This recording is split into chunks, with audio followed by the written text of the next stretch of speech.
প্রতিটা মানুষই দ্বিপদী এবং সাধারণত প্রতিটা প্রাণী চতুষ্পদী। কিন্তু আমাদের সমাজে কিছু মানুষ আছে, তারা দ্বিপদী হলেও এই চতুষ্পদী প্রাণীর মতো আচরণ করে।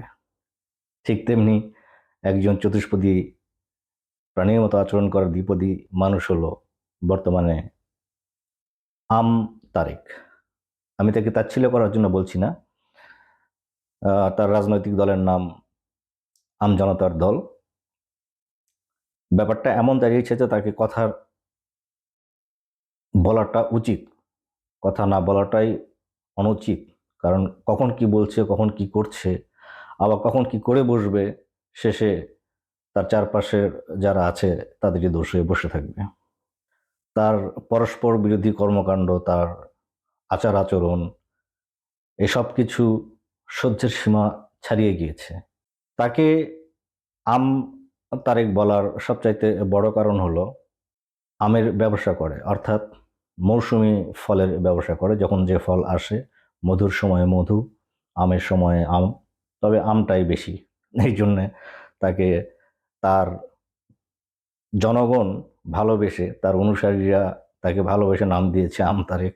কিন্তু আমি তাকে ভদ্রভাবে বলবো যে আম জনতার তারেক, যেহেতু তার দলের নাম আম জনতার দল, সেই জন্য তাকে আম তারেক। কারণ তারেক নামে আমাদের দেশের আরেকজন খুব সম্মানিত ব্যক্তি আছেন, বিএনপির ভারপ্রাপ্ত চেয়ারম্যান যিনি এখন। তো এই তারেক যে কাজগুলো করছে, যে কথাগুলো বলছে, যে আচরণ শো করছে, সেগুলো বালখিল্য ছাড়া আর কিছুই নয়, অ্যাটেনশন পাওয়া ছাড়া আর কিছুই নয়। আমি ঠিক জানি না তার দল আমাদেরকে কি দিবে, তার দেওয়ার মতো কি আছে। থাকতে পারে, নাও থাকতে পারে। তবে সাধারণত আমরা যেটা চোখে দেখব, যেটা অনুভব করব, সেটাই আমরা পজিটিভলি নেব। কিছুদিন আগে এই আম তারেক বলল যে আওয়ামী লীগ এদেশের পাহারাদার, আওয়ামী লীগকে ভোটাধিকার দিতে হবে, তাদেরকে ভোটে আনতে হবে। ভালো কথা, এদেশের পাহারাদার। কথায় আছে না যে কিসের নৌকা যেন পাহাড় দিয়ে যায়, আমার ধারণা সে সম্ভবত তেমনই একটা কিছু অবস্থায় ছিল, যার কারণে তার কাছে মনে হয়েছে এদেশের পাহারাদার হচ্ছে আওয়ামী লীগ। এক এক করে তার কথায় আসি, যতটুকু বলা যায়। গত বছরের জুন জুলাইয়ের অভ্যুত্থানে ছাত্র জনতার সাথে সেও ছিল, আমরা দেখেছি সে ছিল। কিন্তু যখন আওয়ামী সরকারের ডিবি হারুন তাকে ধরে নিয়ে যে থেরাপি দিল, তারপরে যে ভিডিওটা আমরা অনলাইনে দেখলাম, তার হাঁটা দেখলেই বোঝা যায় যে তাকে রীতিমতো ভালোই থেরাপি দেওয়া হয়েছে। থেরাপি বলতে আমরা সাধারণত ডিম থেরাপিটাই বুঝি। সে ডিম থেরাপির কথা না বললেও সরকার পতনের পরে বলেছিল, এবং খুব রাগ নিয়েই বলেছিল, স্বৈরাচারী শেখ হাসিনার বাহিনী তাকে ধরে নিয়ে যে অত্যাচার করেছে, তার পুরুষদণ্ডে কারেন্টের শক দিয়েছে, এবং অনেক কথা, অনেক গালাগালি, অনেক কিছু। আবার সেই আওয়ামী লীগকেই সে বলছে এদেশের পাহারাদার। এখন বাকিটুকু আপনারা চিন্তা করুন, সে কতখানি মানসিক স্থিতাবস্থায় রয়েছে, স্থির অবস্থায় রয়েছে, সুস্থ চিন্তা করার অবস্থায় রয়েছে। সবসময় পরস্পর বিরোধী কথাবার্তা। এর হিস্ট্রিটুকু বলে নিই। প্রথমে সে বিকাশ নূর অর্থাৎ নূরার দলে ছিল, নূরের ডানহাতি বলা যায়। সেই বিকাশ নূরের সঙ্গে তার কি বনিবনা হলো না হলো, সেখান থেকে সে বের হয়ে আসলো, এসে নূরের বিপক্ষেও সে কথাবার্তা।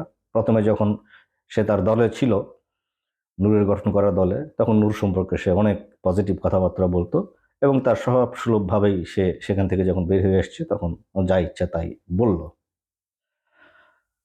তারপরে এসে কি করলো, বেশ কিছুদিন নিউট্রাল থাকলো, থাকার পরে তার কাছে মনে হয়েছে যে যেভাবে হোক উপরে উঠতে হবে, বাংলাদেশে উপরে ওঠার সবচাইতে সহজ যে সিঁড়িটা সেটা হচ্ছে রাজনৈতিক সিঁড়ি। আপনার কোনো ইনভেস্টমেন্ট নাই, কিন্তু লাভ আর লাভ, যার কারণে সে ওই লোভটা ছাড়তে পারে না। কিন্তু তার রাজনীতি করার মতো কোনো যোগ্যতা আছে বলে আমার মনে হয় না, কোনো আইডিওলজি আছে বলে আমার মনে হয় না।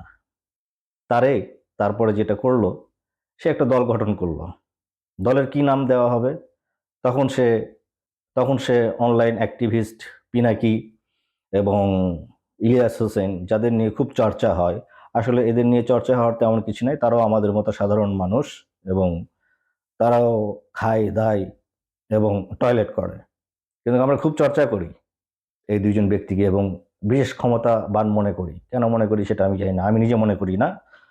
তো যেহেতু সে আসলে এই অনলাইন বা সোশ্যাল মিডিয়ার মাধ্যমেই জনগণের ফোকাস পেয়েছে, সেহেতু সে এই সোশ্যাল মিডিয়াতে একটা ভিডিও প্রকাশ করলো যে তার যে দল সে গঠন করেছে আম জনতা, সে নামটা সে পিনাকি ভট্টাচার্যের দেওয়া নাম, সেটাও সে প্রকাশ করলো। এখন এসে সে প্রতিনিয়ত পিনাকি ভট্টাচার্যের বিরুদ্ধে এবং ইলিয়াসের বিরুদ্ধে, এদের বিরুদ্ধে বিভিন্ন কথাবার্তা বলে। প্রথমে যখন এই ইন্টারিম গভর্নমেন্ট গঠিত হয়, তখন সে খুব ডক্টর ইউনূসের সুনাম গাইতো, খুব ভালো ভালো কথাবার্তা বলতো, ইত্যাদি ইত্যাদি। ইভেন ধানমন্ডি ৩২ নাম্বার ভাঙা নিয়েও সে প্রথম লাইনে ছিল, এরকম কথাও সে বলেছে।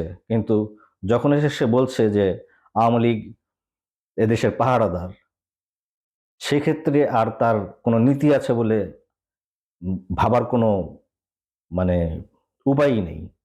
এই পিনাকির দেওয়া নামই সে আমজনতা দল তার দলের নামকরণ করলো।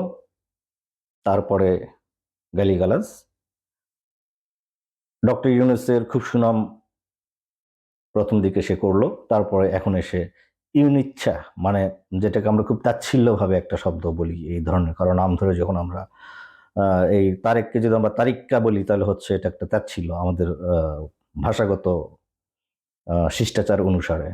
সে ইউনিচ্ছা ছাড়া কথা বলে না, এবং দেশটাকে শেষ করে দিয়েছে এই ধরনের কথাবার্তা বলে। আবার কি করলো, তার দলের নিবন্ধন চাই আমজনতার দল। একটি দলের নিবন্ধনের কিছু ক্রাইটেরিয়া থাকে, কিছু টার্মস কন্ডিশন থাকে, যেগুলো মানতে হয়।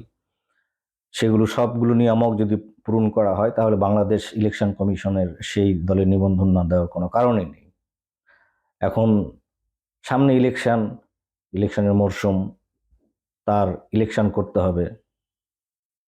জানি না ইলেকশনে তার কি অবস্থা হবে, কিন্তু যে কারণে হোক নির্বাচন কমিশন তার ইলেকশনের আগে বা তার দলের কোনো নিবন্ধন দেয়নি।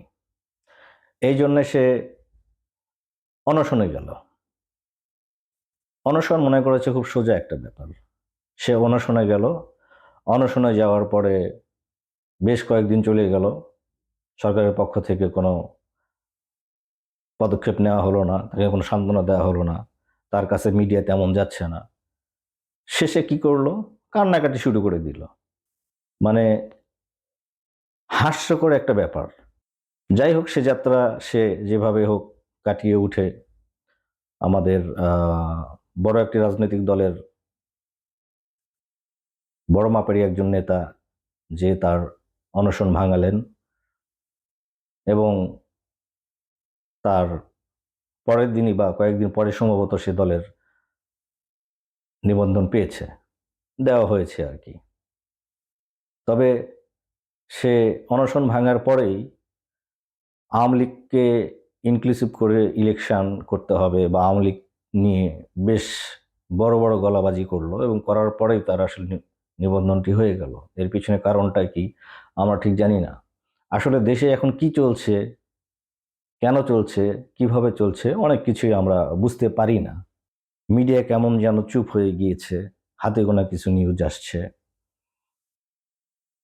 কিছু পত্রপত্রিকা তাদের মানে পোল নিয়ে ব্যস্ত, তারা বিভিন্ন পোল করছেন, কোন দল ক্ষমতায় আসবে, কোন দল কত ভোট পেতে পারে, কে প্রধানমন্ত্রী হতে পারে ইত্যাদি। মানে খবর ছাপার মতো কোনো কিছু না থাকলে যা হয়।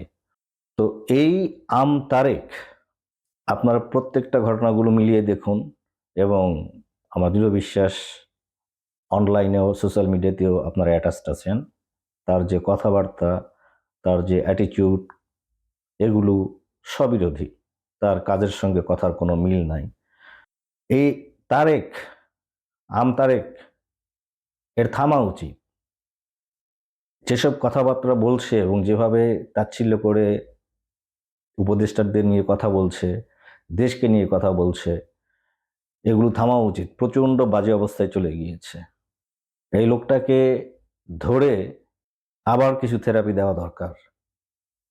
সব সময় সকালে একটা কথা, বিকেলে আর একটা কথা, এই ধরনের অবস্থার মধ্যে সে মানসিক স্টেবল না। তাকে দেখলে বোঝা যায় যে সে সবসময় একটা স্ট্রেচের মধ্যে থাকে।